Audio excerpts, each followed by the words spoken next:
Company अंकेक्षक के अधिकार या राइट्स और powers of company auditor.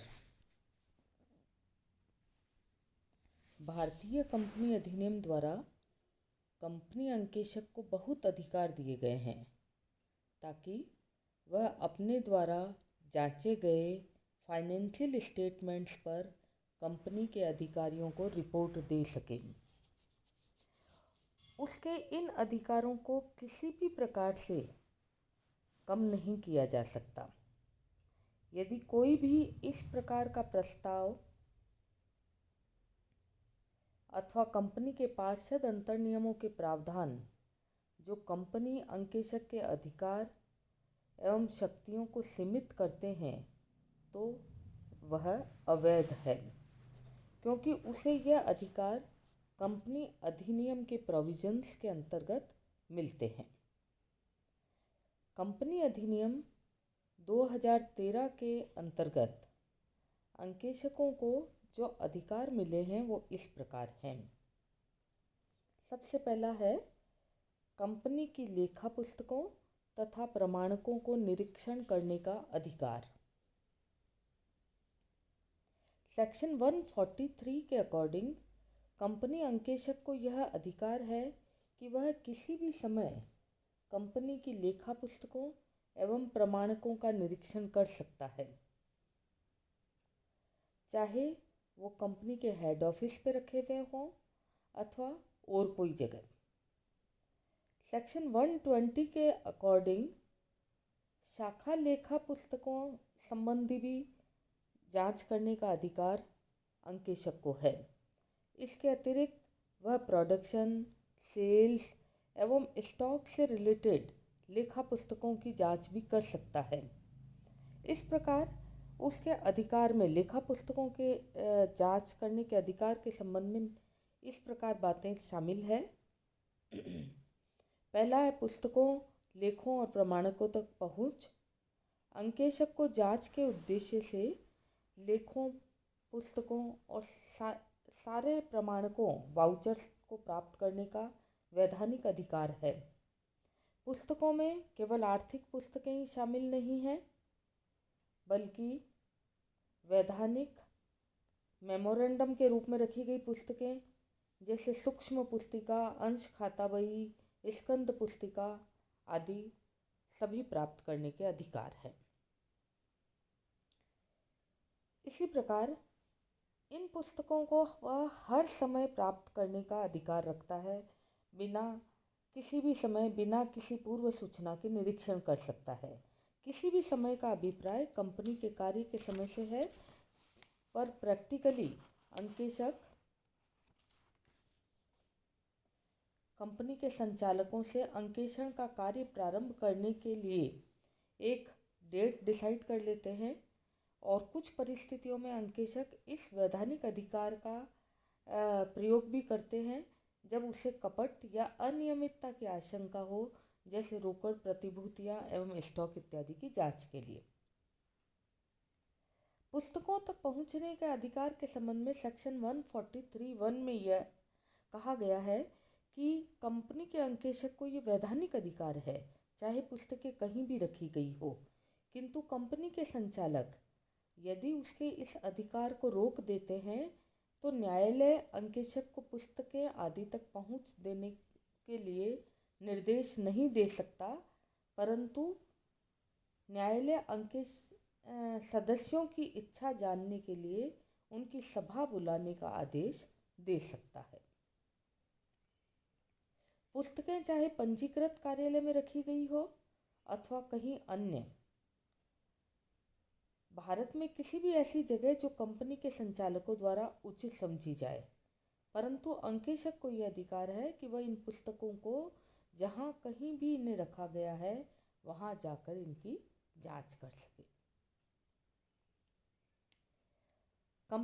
Company अंकेक्षक का दूसरा अधिकार है सूचनाएं एवं स्पष्टीकरण मांगने का अधिकार।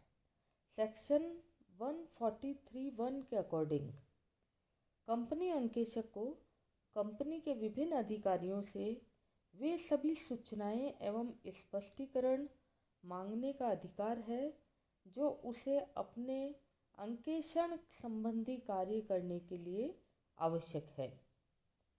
इस अधिकार के लिए यह क्लियर है ये बात कि कंपनी के संबंधित अधिकारियों के लिए यह अनिवार्य है कि वह अंकेक्षक को बिना डिले किए अंकेक्षक द्वारा मांगी गई सूचनाएं उपलब्ध करवाए। कंपनी अंकेक्षक का यह अधिकार बहुत वास्ट है, क्योंकि कौन सी सूचनाएं एवं स्पष्टीकरण आवश्यक है, वे कब मांगी जाए, किस अधिकारी से मांगी जाए, ये सभी निर्णय करने का अधिकार स्वयं अंकेक्षक को है। यदि अंकेक्षक को ये सूचनाएं प्राप्त नहीं होती है तो इस तथ्य का यानी इस बात का उल्लेख कंपनी अंकेक्षक को अपनी रिपोर्ट में कर देना चाहिए, ताकि उस पे किसी प्रकार का उत्तरदायित्व उत्पन्न ना हो। तीसरा है अपनी बात रखने का अधिकार। सेक्शन 140 के अकॉर्डिंग अवकाश ग्रहण कर रहे अंकेक्षक को इस बात का अधिकार है कि उसको हटाए जाने के उद्देश्य वाला नोटिस एवं किसी अन्य व्यक्ति को अंकेक्षक नियुक्त करने के प्रस्ताव की सूचना उसे प्राप्त हो। इसके अतिरिक्त अवकाश ग्रहण करने वाला अंकेक्षक जिसे हटाए जा रहा है, वह इस बात का अधिकार रखता है कि वह अपनी बात लिखित रूप में रख सके और यह बात कंपनी के सदस्यों के बीच पहुंचाने के लिए आवेदन कर सकता है। ऐसी दशा में जब विवरण वितरित नहीं किया जाए तो अंकेक्षक को अधिकार है कि उसका विवरण साधारण सभा में पढ़कर सुनाया जाए। इस प्रकार अंकेक्षक को यह अधिकार है कि वह अपना विचार साधारण सभा में रख सके। साधारण सभा से संबंधित अधिकार। अकॉर्डिंग टू सेक्शन 146, कंपनी अंकेक्षक को साधारण सभा से संबंधित अधिकार इस प्रकार हैं। पहला, कंपनी के अन्य सदस्यों की तरह साधारण सभा से संबंधित सभी नोटिस एवं सूचनाएं प्राप्त करने का अधिकार है। कंपनी की साधारण सभा में उपस्थित होने का भी अधिकार है।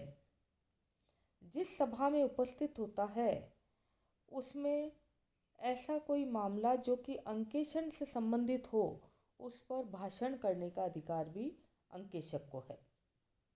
यहाँ पर सबसे इम्पोर्टेंट बात यह है कि यह अधिकार अंकेक्षक का एक वैधानिक अधिकार है, न कि कर्तव्य। इसलिए आवश्यक नहीं है कि वह साधारण सभा में उपस्थित हो, पर इन परिस्थितियों में कंपनी अंकेक्षक को साधारण सभा में उपस्थित होना चाहिए जब उसे यह नोटिस मिले कि उसके स्थान पर अन्य किसी को नियुक्त किया जा रहा है, या उसने अपनी रिपोर्ट में प्रबंधकों से संबंधित किसी मामले का उल्लेख किया है और उसे सदस्यों को समझाना है, या यदि प्रबंधकों ने साधारण सभा में उसे उपस्थित होने के लिए विशेष प्रार्थना की हो। इसी तरीके से साधारण सभा में विवरण देने का अधिकार। सेक्शन 146 के अकॉर्डिंग अंकेक्षक को लेखा पुस्तकों के संबंध में अपनी रिपोर्ट में दी गई मर्यादाओं के संबंध में स्पष्टीकरण देने के लिए साधारण सभा में बोलने का अधिकार है। वह सभा में पूछे गए सभी प्रश्नों का उत्तर देने के लिए बाध्य नहीं है। अंकेक्षक केवल उन्हीं प्रश्नों का उत्तर देगा जो कि अंकेक्षण से संबंधित रखते हों। यदि किसी संचालक द्वारा अंकेक्षित लेखा पुस्तकों के संबंध में सदस्यों को गलत सूचना दी जा रही हो, तो अंकेक्षक को उस सूचना को सही देने एवं स्पष्ट करने का अधिकार है। यहाँ यह बात भी ध्यान रखनी है कि यदि रिपोर्ट में कोई बात छूट गई हो तो अंकेक्षक कथन द्वारा अपनी जिम्मेदारी से नहीं बच सकता है। इस प्रकार अंकेशक को संबंधित कार्यों के लिए अतिरिक्त अन्य बातों पर बोलने का अधिकार नहीं है।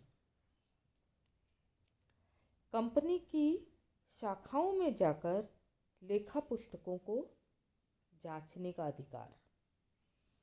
सेक्शन 143 सब सेक्शन 8 के अकॉर्डिंग कंपनी अंकेशक को कंपनी की प्रत्येक शाखा पर जाकर शाखा पुस्तकों एवं लेखा पुस्तकों की जांच करने का अधिकार है।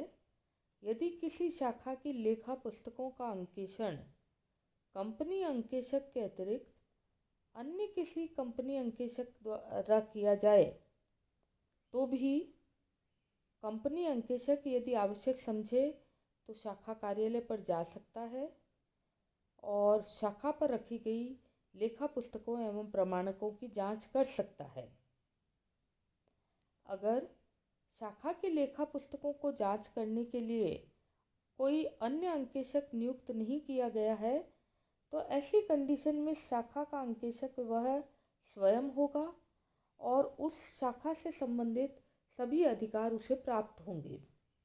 किसी बैंकिंग कंपनी की कोई शाखा विदेश में है तो कंपनी अंकेशक को उस शाखा कार्यालय पर जाने का अधिकार नहीं है,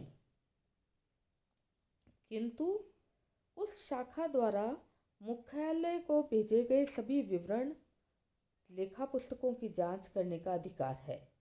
यदि किसी अन्य अंकेशक द्वारा शाखा की लेखा पुस्तकों को जांचा गया है तो अंकेशक को उसकी रिपोर्ट प्राप्त करने का अधिकार है।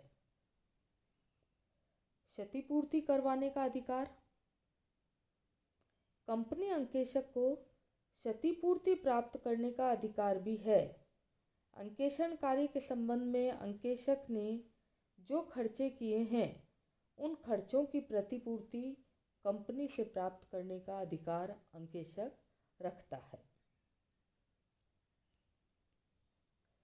कानूनी एवं तकनीकी सलाह लेने का अधिकार। अंकेशक प्रत्येक विषय का विशेषज्ञ नहीं हो सकता। ऐसी स्थिति में अपने कर्तव्यों की भली भांति पूर्ति करने हेतु या निर्वहन करने हेतु कानूनी एवं तकनीकी सलाह लेने का अधिकार अंकेशक को है और वह विशेषज्ञों से परामर्श ले सकता है। पारिश्रमिक प्राप्त करने का अधिकार। सेक्शन 142 के अकॉर्डिंग अंकेशक को अपना अंकेषण कार्य समाप्त करने के पश्चात पारिश्रमिक प्राप्त करने का अधिकार है।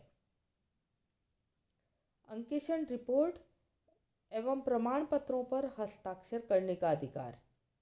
सेक्शन 145 के अकॉर्डिंग अंकेशक को उसके द्वारा अंकेशित हिसाब किताब के संबंध में प्रस्तुत की जाने वाली रिपोर्ट एवं प्रमाण पत्रों पर प्राप्त करने का अधिकार है। अंतिम खातों को तैयार करा के प्राप्त करने का अधिकार। लेखा पुस्तकों से संबंधित अंतिम खाते तैयार कराना अंकेशक का कार्य नहीं है, किंतु अंकेशक को यह अधिकार है कि वह अंतिम खाते तैयार करवा कर प्राप्त करे। यदि संचालक के आग्रह पर अंकेशक अंतिम खाते तैयार करने को सहमत हो जाता है और तैयार करता है तो यह उसका लेखांकन का कार्य माना जाएगा और वह इसके लिए अतिरिक्त पारिश्रमिक मांग सकता है। इसी तरीके से समस्त कर्मचारियों को ईमानदार मानने का अधिकार। कंपनी अंकेशक को यह मानने का अधिकार है कि कंपनी के कर्मचारी ईमानदार हैं। यह अधिकार न्यायशास्त्र के इस सिद्धांत पर दिया गया है कि प्रत्येक व्यक्ति ईमानदार है जब तक कि उसके विरुद्ध कुछ सिद्ध ना हो जाए। धन्यवाद।